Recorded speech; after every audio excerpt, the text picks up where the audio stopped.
കപ്പൂർ കൂനമൂച്ചിയിൽ അനധികൃതമായി സൂക്ഷിച്ച അലോപ്പതി മരുന്നുകൾ പിടികൂടിയ സംഭവം. ട്രസ്റ്റ് ചെയർമാൻ മുഹമ്മദ് അലി മുസ്ലിയാർ മാധ്യമങ്ങൾക്ക് നൽകിയ വിശദീകരണം വാസ്തവവിരുദ്ധവും പച്ചക്കള്ളമാണ് പ്രചരിപ്പിക്കുന്നതെന്നും സ്ഥാപനത്തിൽ നിന്നും പുറത്താക്കിയ ജീവനക്കാർ തുറന്നു പറഞ്ഞു. ഇംഗ്ലീഷ് മരുന്നുകൾ പിടികൂടിയ സംഭവത്തിൽ തനിക്കോ സ്ഥാപനത്തിനോ യാതൊരുവിധ ബന്ധമില്ലെന്നും ഇതിനു പിന്നിൽ ചില ഗൂഢസംഘങ്ങളാണെന്നും മുഹമ്മദ് അലി മുസ്ലിയാർ കഴിഞ്ഞ ദിവസം പ്രതികരിച്ചിരുന്നു.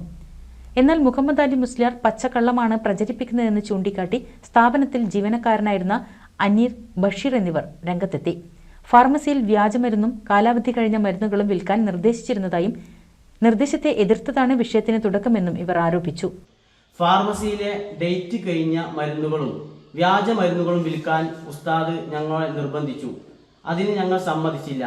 അതിനെ തുടർന്ന് വാക്കേറ്റമുണ്ടാവുകയും ശേഷം ഉസ്താദ് KT സുലൈമാനിക്കയെ കൊണ്ടുവന്ന് ഞങ്ങളെ ഭീഷണിപ്പെടുത്തുകയും ചെയ്തു. പ്രശ്നം രൂക്ഷമായ സമയത്ത് ചാലിശ്ശേരി പോലീസ് സ്റ്റേഷനിലേക്ക് കേസ് നീങ്ങുകയും അവിടെ നിന്ന് പോലീസുകാർ വന്ന് ഉസ്താദിന്റെ റൂമും പരിസര പ്രദേശങ്ങളും പരിശോധിക്കുകയും ആ പരിശോധനയിൽ ഉസ്താദിന്റെ റൂമിൽ നിന്ന് അനധികൃതമായ ഈ മരുന്നുകൾ കണ്ടെത്തുകയും ചെയ്തു. ഈ സമയത്ത് ആ റൂമിന്റെ ചാവി കൊണ്ടുവന്നതും ആ റൂം തുറന്ന് മരുന്നുകൾ എണ്ണി തിട്ടപ്പെടുത്തി കൊടുത്തതും ഉസ്താദാണ്. ആ സമയത്ത് ഉസ്താദ് ഇതിനെ കുറിച്ച് ഒരു പരാതികളും ഉന്നയിക്കപ്പെട്ടിട്ടില്ല.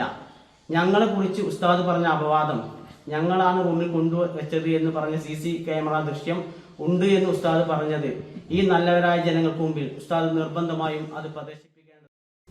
NCV news, Thrithala. Nuthan fancy ഓർണമെന്റ്സും cosmetic collection, new born baby ഐറ്റംസിന്റെ എക്സ്ക്ലൂസീവ് കൗണ്ടറുകളുമായി കൽപ്പക വെഡ്ഡിംഗ് സജ്ജമായിരിക്കുന്നു. ഏവർക്കും സ്വാഗതം. Kalpaka weddings, Pattambi road, Kunnamkulam.